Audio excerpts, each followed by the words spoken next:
अनकही मोहब्बत, मैं और मेरा टूटा हुआ दिल। तन्वी। तन्वी माथुर, हाँ वो नाम था। मासूम, निराला, हंसता चेहरा। ऐसा लगता था जैसे फूल गिर रहे हों। प्यारी आवाज, बहुत अच्छी थी। जब मैं 10वीं कक्षा में था, तन्वी हमारे पड़ोस में रहने आई थी। तन्वी के पिता और मेरे पिता एक ही ऑफिस में काम करते थे। तन्वी भी मेरे स्कूल में ही पढ़ती थी।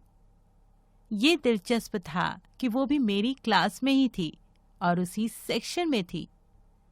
तन्वी और मैं पार्टनर बनकर स्कूल जाते थे और हम बस में भी एक ही सीट पर बैठते थे।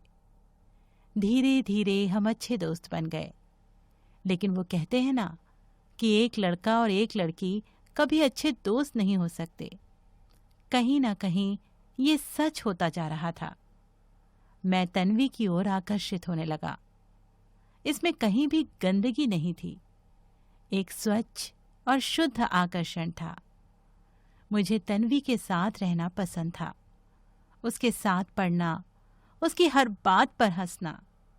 मुझे हर वक्त ऐसा लगता था कि जैसे उसे हंसाना मेरी जिम्मेदारी थी। धीरे धीरे स्कूल में हमारी दोस्ती की कहानी मशहूर हो रही थी। अगर मुझे कोई परेशानी होती या मुझे कोई दर्द होता तो मैं तन्वी के पास जाता। तन्वी के आसपास होने से मुझे ऐसा लगता कि मेरा जीवन कितना आसान है। वो यौवन का दौर था। मुझे भी समझ नहीं आया कि ऐसा क्यों होता है। सब कुछ बहुत अच्छा चल रहा था। एक दिन पापा शाम को घर आए और बोले कि उनका देहरादून ट्रांसफर हो गया है।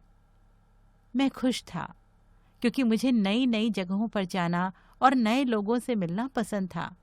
इसलिए मेरे दिमाग में घूम रहा था कि मैं एक नई जगह जाऊंगा, नए स्कूल में जाऊंगा, नए दोस्त बनाऊंगा। रात हो गई और जब मैं बिस्तर पर लेटा तो एक अजीब सा एहसास हुआ और वो एहसास तन्वी से अलग होने का था। हम दोस्त थे, लेकिन फिर भी कहीं ना कहीं उसके लिए मेरा आकर्षण एक दोस्त से ज्यादा था। मैं उस रात सो नहीं पाया। बहुत बेचैन था। सुबह उठा और पापा से कहा कि पापा अपना ट्रांसफर नहीं रोक सकते। पापा ने कहा कि ऊपर से कोई ऑर्डर नहीं है, हमें जाना ही पड़ेगा। मैं दिन भर बहुत उदास रहता था। तन्वी ने मुझसे कई बार पूछा कि क्या हुआ, तुम इतने उदास क्यों हो। मैंने उसे बड़ी हिम्मत से कहा, लेकिन उसकी प्रतिक्रिया देखकर मुझे लगा कि वो उदास नहीं है। उसने कहा, अरे वाह, ये अच्छी बात है। अगर आप किसी नई जगह पर जाते हैं तो आपको नए दोस्त मिलेंगे। मैंने कहा, हाँ ये तो सच है, पर तुम नहीं मिलोगी। तो उसने कहा, तो कोई बात नहीं, हमारे पिता के पास एक दूसरे के नंबर है, हम एक दूसरे से फोन पर बात करेंगे। मुझे उम्मीद थी कि तन्वी भी मेरी ही तरह दुखी होगी, लेकिन ये मायने नहीं रखता था क्योंकि मैं सिर्फ उसका दोस्त था और वो मेरी प्यार बन गई थी। खैर, आखिरकार वो दिन भी आ गया जब हमें उस शहर को छोड़कर देहरादून जाना पड़ा। आंखों में आंसू थे। हम देहरादून आ गए।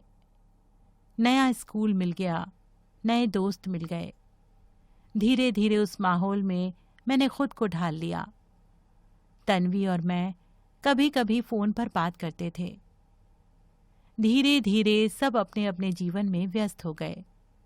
मेरी और तन्वी की बातें भी ना के बराबर हो गई थीं। हम एक दूसरे से फेसबुक पर बातें करते थे। 12वीं के बाद मैं इंजीनियरिंग करने दिल्ली चला गया और मैं अपनी जिंदगी में व्यस्त था। नए लोगों के आने से वक्त बढ़ गया था। सब कुछ बदल गया था। तन्वी और मैं एक दूसरे को धीरे धीरे फेसबुक पर भी भूल गए थे। लेकिन एक दिन मेरी माँ का फोन आया कि तन्वी को नौकरी मिल गई है और अब जब वो दिल्ली में ही रहने आ रही है तो मैं उसके ठहरने की व्यवस्था करूं। दिलचस्प बात यह थी कि मैं भी दिल्ली में ही काम कर रहा था। जिंदगी ने करवट ली और हम फिर से मिले। मैं बहुत खुश था क्योंकि मेरी पुरानी दोस्त फिर से मेरे करीब आने वाली थी। आखिरकार वो दिन भी आया जब तन्वी दिल्ली आई। हमने एक दूसरे को बहुत दिनों के बाद देखा था। बचपन की सारी पुरानी बातें याद आ गईं। उसे एक पीजी मिल गया। मैंने उसे वहां शिफ्ट कर दिया और चुपचाप चला गया। अब हम कभी कभी मिलते थे। उसकी नज़र में मैं अभी भी एक दोस्त ही था। जैसे जैसे समय बीतता गया, मुझे बैंगलोर में ट्रांसफ़र कर दिया गया। कुछ दिनों बाद मेरे माता पिता मुझसे मिलने बैंगलोर आए। उसी दिन पापा ने माँ से कहा, माथुर जी का फ़ोन आया था। तन्वी के लिए एक अच्छे लड़के की तलाश में है और बहुत परेशान है।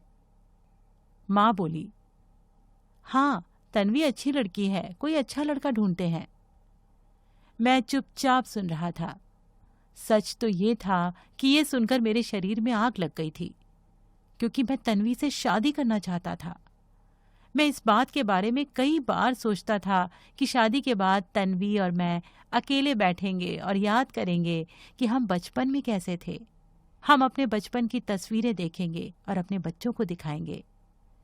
धीरे धीरे घर में मेरे लिए भी शादी की बातें होने लगीं। एक दिन मेरी माँ का फ़ोन आया और अचानक उन्होंने कहा, तन्वी की शादी तय हो गई है। मैं थोड़ी देर के लिए बुत बनकर खड़ा हो गया था।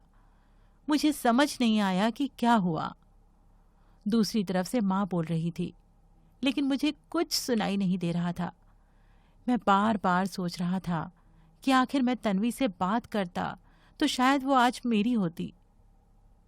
मैं उस रात बहुत रोया था, बहुत उदास था और धीरे धीरे शायद मैंने इस बात को स्वीकार कर लिया कि मेरी किस्मत में तन्वी का प्यार नहीं है। दोस्तों, आपको ये कहानी कैसी लगी? कमेंट बॉक्स में हमें ज़रूर बताएं। Thanks for watching.